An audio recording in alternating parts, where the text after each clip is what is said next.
ఇప్పుడు టోటల్గా ఇవాళ ఆదిమూలంని సస్పెండ్ చేయడంతోనే సరిపెడతారా? సో ఇందాక రాజేష్ గారు డిమాండ్ చేస్తున్నారు, అసలు ఎమ్మెల్యే పదవి నుంచి కూడా తప్పించాలి, ఎమ్మెల్యే పదవి కూడా రిజైన్ చేయించాలి, మళ్ళీ అక్కడ అవసరమైతే ఎన్నికలు కండక్ట్ చేయాలి అని. ఏమైనా ఆ డెసిషన్ తీసుకునే అవకాశం? ఎమ్మెల్యే పదవి రిజైన్ చేయాలి అన్నది, రిజైన్ చేయించాలన్నది ఎలక్షన్ కమిషన్. చంద్రబాబు నాయుడు గారి చేతిలో హక్కు ఉంటే నువ్వు ఎమ్మెల్యేగా దిగుపో అనుకుని ఆయన వెంటనే చెప్తారు. ఒక పార్టీ అధినేతగా ఆయనంత బిజీగా ఉన్నా, ఒక ఆడపిల్లలకి గౌరవం ఇచ్చే మనిషిగా ఇలాంటి క్యారెక్టర్ లెస్ వాళ్ళు మా పార్టీలో ఉండకూడదు ఒక నిర్ణయంతో ఇమీడియట్ గా గంటల వ్యవధి ఒక డెసిషన్ తీసుకున్నారు. రెండోది, ఇందాక మా సోదరి అంది ఇలాంటి వాళ్ళు ఉంటారా ఉండరా అని. అన్నట్టు కరెక్టే, మొహానికి రంగేసుకున్న వాళ్ళు ఎలా ఉంటారో తెలియదు. కానీ వైసీపీలోని మొదట గంట అరగంట అంబటి రాంబాబు మీద ఒక చర్య తీసుకొని ఉంటే మిగతా ముగ్గురు అలాంటి పనులు చేయకపోదురు, బయటకు వచ్చి అవి చేసే ఉండేవాళ్ళు కాదండి. ఎందుకంటే ఒక భయం, ఒక రేప్ చేసిన వాడికి మరుసటి రోజు వాడు చేశాడని అది తెలియగానే ఉరిశిక్ష వేస్తే మన భారతదేశంలో ఇన్ని రేపులు అవ్వవు. వాళ్ళ మీద మళ్ళీ కమిషన్లు, కేసులు, వాళ్ళకేమో ప్రాణభిక్ష, వాళ్ళకి ఏంటది హ్యూమన్ రైట్స్ కమిషన్స్, ఇవన్నీ జరుగుతుండడం వల్లే. ఒకవేళ అలాంటి పనులు చేసినా అవి మళ్ళీ 2 సంవత్సరాలు 20 సంవత్సరాలు లేకపోతే మన జగన్మోహన్ రెడ్డి గారు ఉన్నట్టు 10 సంవత్సరాలు బెయిల్ మీద ఉండొచ్చు అని చెప్పి ఇలాంటివి అవ్వడం వల్ల ఇమీడియట్ యాక్షన్స్ తీసుకుంటే ఈరోజు చంద్రబాబు నాయుడు గారు తీసుకున్నారు. రేపు ఉదయం ఏ తెలుగుదేశం ఎమ్మెల్యే కూడా సాహసించరు ఒకవేళ మా సోదరు అరుణ అన్నట్టు ఎవరికైనా బుద్ధులున్నా. ఎందుకంటే అధినేత తీసుకునే శిక్ష, అధినేత తీసుకునే ఇది వాళ్ళకి తెలుస్తుంది. రెండోది, రాజకీయాలు కానీ ఏదన్నా కానీ అండి, ముఖ్యంగా రాజకీయాలకి ఈ వార్త వచ్చిందేమో, క్యాస్ట్ అంటే క్యాస్ట్ మాత్రమే కాదు, క్యారెక్టర్ కూడా చూడండి అని అంటే ఇలాంటి ఉండవండి. క్యారెక్టర్ కూడా చూడాలి. ఇందాక సోదరులు రాజేష్ గారు మాట్లాడుతున్నారు, మేబీ ఆయన వైసీపీ పార్టీకి కొత్త ఏమో, ఇంకా పూర్తిగా దబాయించడం రావట్లేదు సోదరుడికి. ఎందుకంటే ఆయన రాయలసీమ అన్నారు, నాకు రాయలసీమతోని రైల్వే కోడూరు మా అమ్మమ్మ గారు ఊరు, అందుకని చరవగా అక్కడ భాషలో అన్నానే మాట్లాడుతున్నాను. క్యారెక్టర్ ఉన్న వాళ్ళు తీసుకుంటే సగం ప్రాబ్లం రావు. ఎంతసేపు క్యాస్ట్ క్యాస్ట్ క్యాస్ట్ క్యాస్ట్ చూస్తున్నారు రాజకీయాల్లో, క్యారెక్టర్ కూడా చూడాలి. నెంబర్ 3, మొదటిసారి చేసినప్పుడు నిజంగా జగన్మోహన్ రెడ్డి గారు అంబటి రాంబాబుని ఏకంగా మంత్రి చేశాడు. చంద్రబాబు నాయుడు గారి ఇంటి మీదకి వెళ్ళిన జోగి రమేష్ కి మళ్ళీ మంత్రి పదవి ఆఫర్. మరి మా పలాసలో ఉన్నాడు ఒక మాజీ పశువుల మంత్రి. చంద్రబాబు నాయుడు గారిని అసెంబ్లీ హాల్లో ఆయనకి మానసిక పరిస్థితి బాగాలేదన్నప్పుడు ఆయనకి మంత్రి పదవి. ఇలాంటివి చేయడం వల్ల జగన్మోహన్ రెడ్డి వారి ఎమ్మెల్యేలకు ఎలాంటి సూచన ఇచ్చాడు, మీరు అన్ని వదిలేసి, ఉచ్చం నీచం వదిలేసి, అవతల వాళ్ళ మీద నోటికి వచ్చినట్టు వీలైతే అబద్ధాలతోని వాళ్ళ ఇళ్ల మీదకి మీరు దాడులు కలిగి ఎంత తప్పుడు పనులు చేస్తే అంత పెద్ద పదవులు ఇస్తానని ఆయన ఆఫర్ ఇచ్చారు. దానివల్ల అలా తయారయ్యారు వాళ్ళు. ఒక అంబటి రాంబాబుతో మొదలుకొని ఒక అవంతి శ్రీనివాసు, అదంతా ఒక గోరంట్ల, అదంతా ఇంకా ఎమ్మెల్సీ ఇంకెంతమంది ఉన్నారు. కానీ చంద్రబాబు నాయుడు గారు తీసిన ఆ రోజు ఒక అధికారితోని వ్యవహరించిన కేసీఆర్ నాని గారికి, బోండమ్మ గారికి వెళ్ళి ఎలా అయితే సారీ చెప్పమన్నారో, ఆ తర్వాత ఒక్కటి కూడా రిపీట్ అవ్వలేదు తెలుగుదేశంలోని. ఎందుకు వైసీపీలో రిపీట్ అయింది?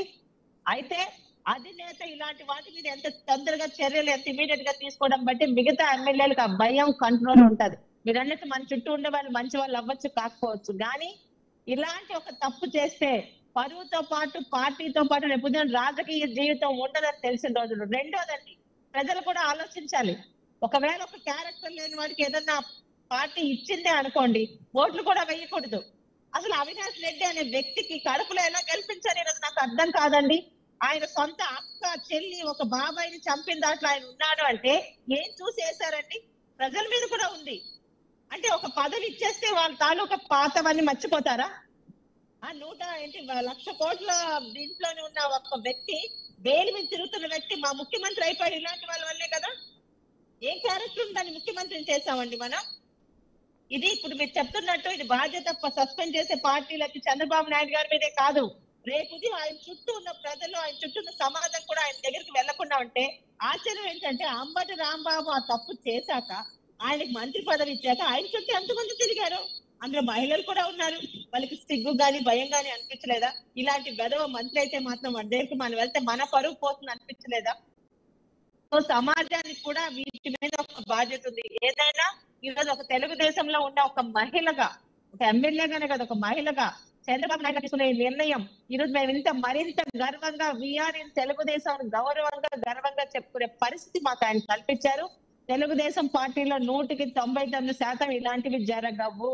ఒకవేళ జరిగిన చంద్రబాబు నాయుడు గారు తీసుకున్న యాక్షన్ ఎంత ఫాస్ట్ గా ఉంటుందో తెలిసి ఇంకా ఎవ్వడు కూడా ఇలాంటి ధైర్యం కూడా చెయ్యడని ఇదైతే 100% కాన్ఫిడెంట్ గా చెప్పగలను. అంటే శిరీష్ గారు అందరూ మంచివాళ్ళ ముసుగులో నటిస్తూ ఉంటాం. ఆటోమేటిక్గా మగవాళ్ళు అన్నాక ఆడవాళ్ళు అవకాశం కోసం వస్తేనో లేకపోతే వాళ్ళు ఆర్థికంగా ఇబ్బంది పడుతున్న వాళ్ళను ట్రాప్ చేయటం ఇదంతా రెగ్యులర్గా జరుగుతుంది. చాలా మంది మంచి వాళ్ళ ముసుగులో బయటికి బతికేస్తూ ఉంటారు. అంటే అవకాశాలు మీ పార్టీలో ఇలాంటి ఆదిమూలాలు ఇంకా లేరంటారా? లేదని గట్టిగా చెప్పగలుగుతారా? ఒక సోదరి అడిగిన ఒక మాట అంది, 100% కరెక్ట్. ఏ ఆడపిల్లని బలవంతంగా ఎవరు లొంగ తీసుకోలేరు. మొదటి రోజే అవతల వాడి ప్రవర్తన నీతో ఇబ్బందికరంగా ఉంటే ఇంటికి వచ్చి భర్తకు చెప్పాలి, తండ్రికి చెప్పాలి, అన్నకు చెప్పాలి, ఆఫీస్ లో అయితే పై ఆఫీసర్కి చెప్పాలి. 50 రోజుల దాకా ఎందుకు లాక్కొచ్చారు? తప్పు జరిగింది, అది వాస్తవం. అమ్మాయికి ఇబ్బంది కలిగింది, అతని క్యారెక్టర్ బాగాలేదని మేము పార్టీలో తీసేసాం.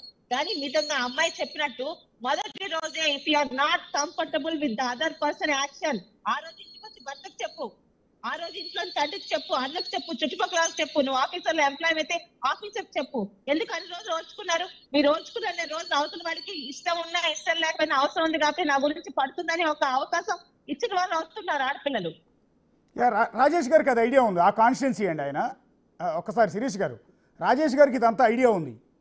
మీ దృష్టికి వచ్చిందా రాజేష్ గారు ఇది మొదట్లో ఏమన్నా? ఇప్పుడు ఈ బాధితురాలు వ్యవహారం